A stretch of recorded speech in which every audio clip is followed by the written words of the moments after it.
এখানে আমরা দুটি গরু দেখছি, আসলে এই দুটির একটু তথ্য আমরা আপনাদের দেব। এই যে দেখছেন চমৎকার দুটি গরু রয়েছে, আর গরু দুটি আজকে কি বিক্রি হবে আদ ভাই?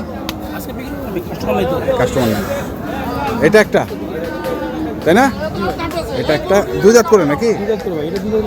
এটা চার দাঁত, এটা চার দাঁত।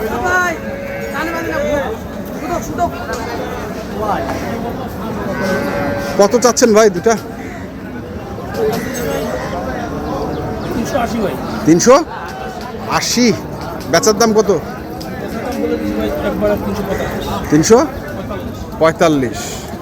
ওজন কতটুকু হবে দুটা? 12.5 থেকে 13 মণ। 12.5 থেকে 13 মণ।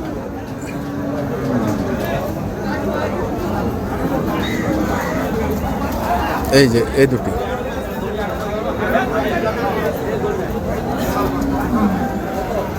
নাম্বারটা বলে দেন। হ্যাঁ হ্যাঁ হ্যাঁ, ঠিক আছে, ধন্যবাদ।